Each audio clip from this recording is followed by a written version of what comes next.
अगर मैं आपसे कहूं कि B2 स्टेल्थ बॉम्बर नाम सुनकर आखिर पूरी दुनिया के देश क्यों डर जाते हैं, तो आपका जवाब क्या होगा?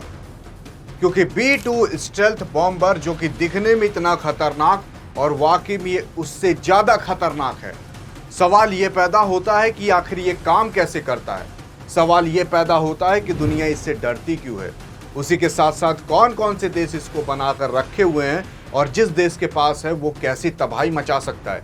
क्या भारत के पास है, और अगर भारत के पास होगा तो कब तक हो सकता है, आइए जानते हैं। देखिए, इस बॉम्बर का नाम पूरा है B2 स्टेल्थ बॉम्बर। यह बॉम्बर इसलिए खास है क्योंकि आप दुनिया का कितना भी अच्छा और आधुनिक रडार ले आओ, उसके कैच के अंदर ये आ ही नहीं सकता। ये B2 स्टेल्थ बॉम्बर्स अभी फिलहाल जो अमेरिका था उसने ईरान के खिलाफ इस्तेमाल किया था, और एक ही बार इस्तेमाल किया। भाई आप मान चलो कि पूरा का पूरा ईरान का जितना भी न्यूक्लियर साइट था वो एक बार में तबाह हो गया। अब इसका इस्तेमाल इसलिए किया जाता है क्योंकि अगर कहीं भी दूर दराज इलाके में अगर बड़े से बड़े बॉम्ब को गिराना है, भारी से भारी बॉम्ब को गिराना है बिना रडार में आए, तब इसका इस्तेमाल किया जाता है। और अगर इसका इस्तेमाल किया तो जान जाओ जहां इस्तेमाल होने वाला है वहां पर तबाही जरूर मचने वाली है। ये जितने भी आप छोटे मोटे एयरक्राफ्ट देखते हो, लड़ाकू विमान देखते हो, उनसे ये काफी ज्यादा आधुनिक है। लेकिन कैसे, और इसको कैसे बनाया गया? सबसे पहली चीज, अगर आप इसका दाम सुन लो तो वही सुनकर हैरान हो जाओगे। लगभग इसका 1 यूनिट का दाम आता है, मतलब आप इस एयरक्राफ्ट का दाम मान सकते हो $2.1 बिलियन, यानी कि लगभग 17-18 हजार करोड़ रुपए एक केवल। और ऐसे अमेरिका के पास कई ढेर सारे हैं। अब अगर बात करें कि भाई ये काम कैसे करता और रडार में ये क्यों नहीं पकड़ में आता, तो सबसे पहली चीज, इसकी जो आकार देखते हो उस आकार की वजह से ये आता नहीं है रडार में। अब क्यों? आकार इसका आप देखोगे, काफी लोग कहेंगे कौवे की तरह है, काफी लोग कहेंगे चील की तरह है, लेकिन मैं आपको बता दूं जब ये रडार में आता है तो इसका आकार चमगादड़ की तरह दिखता है। जी हाँ, चमगादड़ की तरह। लेकिन सबसे बड़ी चीज जिसकी वजह से ये किसी भी रडार के कैच में नहीं आता, क्योंकि इसके ऊपर कार्बन फाइबर की कोटिंग और आयरन बॉल की कोटिंग करी है। यानी कि जो आप पेंट देख रहे हो ये कार्बन फाइबर है और आयरन बॉल की पेंटिंग की गई है। अब ये पेंटिंग इतनी महंग आती है कि मान लो करोड़ों रुपए की तो केवल पेंटिंग है इसके अंदर, जिसकी वजह से इसको रडार में 50% यहां पर पकड़ा नहीं जा सकता है। अब क्यों नहीं पकड़ा जा सकता? क्योंकि ये जो रडार होता है वो कार्बन फाइबर और आयरन बॉल की कोटिंग जो की गई है उसकी वजह से ये रडार में दिखता ही नहीं है। लेकिन ऐसा नहीं है केवल इसी की वजह से नहीं दिखता, 50% मान लो कि इसकी वजह से ये छुप जाता है। लेकिन इसके बाद अगर आप देखोगे कोई और एयरक्राफ्ट, जिस एयरक्राफ्ट के किनारे किनारे आप देखोगे पंखुड़ी लगी रहती है और उस पंखुड़ी के किनारे बॉम्ब्स सारे सेट किए हुए रहते हैं। अब ये बॉम्ब्स किस तरीके से सेट किए रहते हैं अगर आप देखना चाहो तो यहाँ पर देख सकते हो कि कैसे जो एयरक्राफ्ट होते हैं उनके किनारे किनारे बॉम्ब सेट किए जाते हैं। जैसे कि ये देखोगे ये एयरक्राफ्ट है छोटे छोटे, अब इनके किनारे किनारे देखोगे छोटे छोटे यहाँ पर बॉम्ब सेट किए गए, लेकिन इसके किनारे किनारे आप देखोगे एक भी बॉम्ब नहीं दिखेगा। अब इसके किनारे जो बॉम्ब या फिर जो मिसाइलें सेट की गई रहती हैं इसके किनारे नहीं की गई रहती, बल्कि इसके अंदर रखी जाती हैं। अब अगर इसके अंदर रखी जाती है जिसकी वजह से ये बॉम्ब जो रहते हैं ये दिखते नहीं हैं। अब इस बॉम्ब के ऊपर कार्बन फाइबर और आयरन बॉल की कोटिंग नहीं रहती, अगर इसके भी बॉम्ब के ऊपर की जाएगी तो काफ़ी बड़ा खर्चा आ जाएगा। ये जो आप 16, 17, 18 हजार करोड़ में बना ले रहे हो, तो भाई बॉम्ब के लिए आपको कई सारे करोड़ रुपए लगाने पड़ेंगे। इसी वजह से साइंटिस्टों ने एक ऐसा व्यवस्था बनाई जो कि इसके अंदर ही रखी जाती है। अगर ये बॉम्ब बाहर दिखता तो रडार में आराम से पकड़ में आ सकता था। जब ये नीचे वाला पोर्शन खोला जाता है तब यहीं से बॉम्ब को नीचे गिरा दिया जाता है।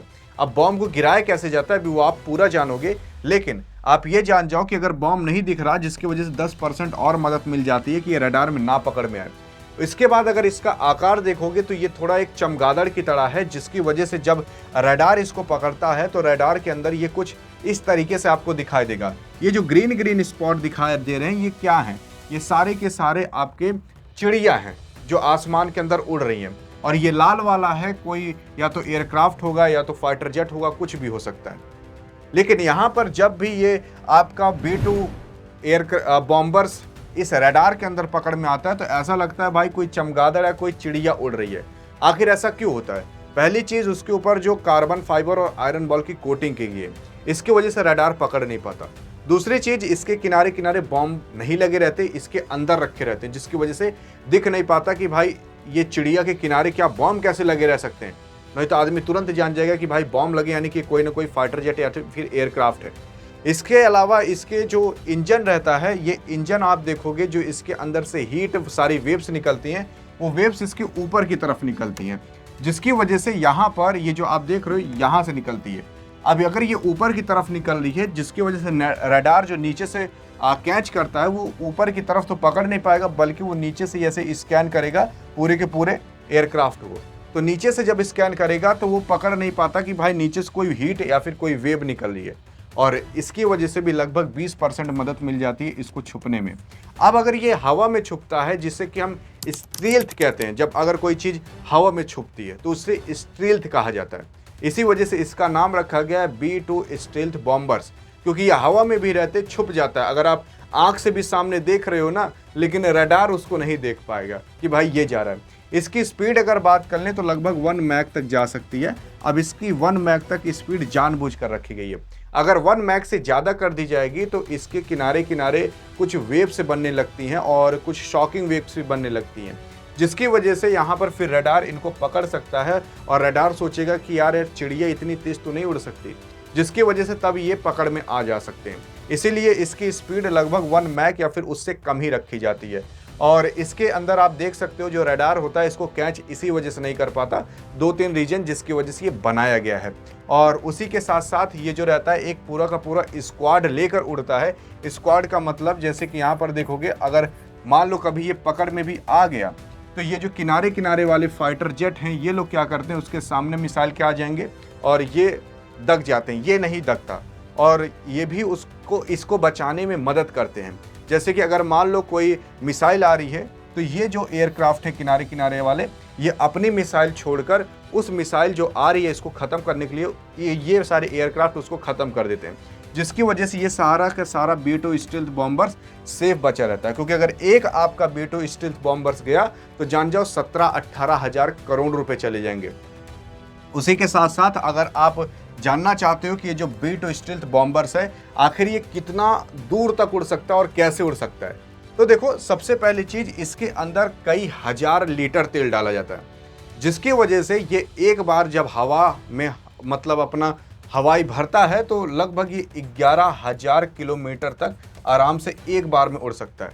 उसी के साथ साथ अगर इसके अंदर तेल की कमी पड़ी तो एयर में इसकी रिफ्यूलिंग की जा सकती है। यहाँ पर आप देख सकते हो कि एक फाइटर जेट आएगा और ये फाइटर जेट क्या करेगा, यहाँ पीछे से एक पाइप निकालेगा और ये पाइप डायरेक्ट इस B2 स्टील्थ बॉम्बर्स में जाकर कनेक्ट होगा और यहाँ पर आसानी से एयर में रिफ्यूलिंग की जा सकती है।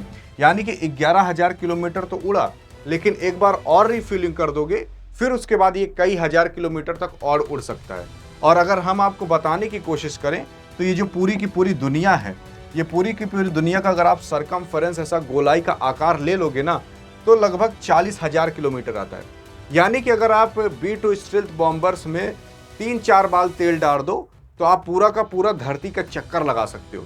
और अगर भारत की केवल बात करें तो भारत देख रहे हो टॉप से बॉटम तक केवल 3,200 किलोमीटर है।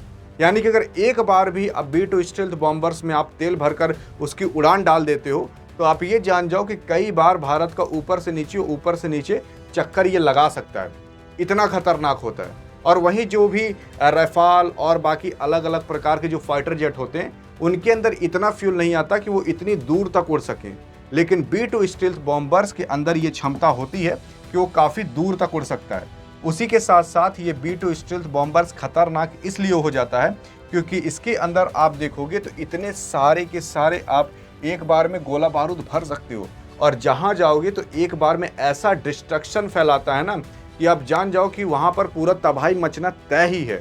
और बड़े से बड़े आप यहाँ पर कम से कम 14,000 किलो तक आप बॉम्ब भर कर लेकर जा सकते हो। अब अगर मान लो इस B2 स्टील्थ बॉम्बर्स को बहुत दूर तक जाना है तो आप इतना आधा लेकर उड़ सकता है, और अगर काफ़ी कम दूर तक जाना है, बहुत ज़्यादा दूर तक नहीं जाना, तो ये पूरा का पूरा बॉम्ब लेकर एक ही बार में उड़ सकता है। अब अगर ज़्यादा दूर तक जाना है तो सिंपल सी बात है, फ्यूल ज़्यादा लगेगा, और अगर फ्यूल ज़्यादा लगेगा उसी में आप इस फाइटर जेट का वजन भी बढ़ा दोगे तो इसको और फ्यूल लगेगा, जिसकी वजह से जहाँ मंजिल तक इसको पहुँचना वहाँ तक पहुँच ही नहीं पाएगा।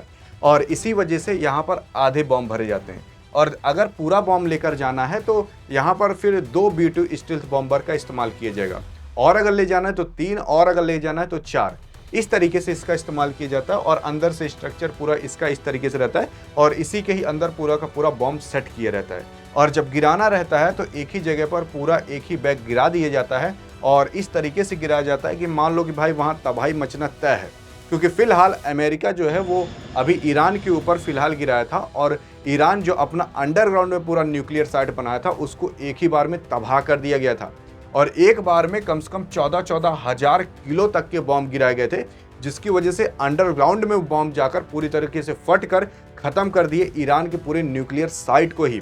भारत इसको बनाने की कोशिश कर रहा है, लेकिन आप जान जाओ अभी भारत को कम से कम 10 साल लग जाएंगे ये B2 स्टील्थ बॉम्बर पाने के लिए। और ये B2 स्टील्थ बॉम्बर्स इसीलिए खतरनाक हो जाता है क्योंकि ये किसी रडार में आता नहीं है और जहां मन चाहे वहां ये बॉम्ब गिरा सकता है। और एक बार में इतने बॉम्ब गिरा देगा ना कि भाई आदमी सोच भी नहीं पाएगा कि अभी कुछ सेकंड पहले तो यहाँ पर कुछ ऐसा था, लेकिन कुछ सेकंड बाद यहाँ पर कुछ ऐसा हो गया। इतने बॉम्ब ये एक बार में गिरा सकता है, इसी वजह से ये काफ़ी खतरनाक माना जाता है। बाकी आपको क्या लगता है कि ये B2 स्टील्थ बॉम्बर्स भारत के पास होना चाहिए था कि नहीं, और होगा तो कब तक होगा, और मोदी से क्या गुजारिश है कि इसको बनाया जाए कि ना, बताइएगा जरूर। बाकी अगर जानना है कि जो बॉम्ब गिराता है आखिरकार वो गिराता कैसे है, इसको समझना है तो बगल में क्लिक करके देख सकते हो। मिलेंगे इस वीडियो में, तब तक के लिए जय हिंद और जय भारत।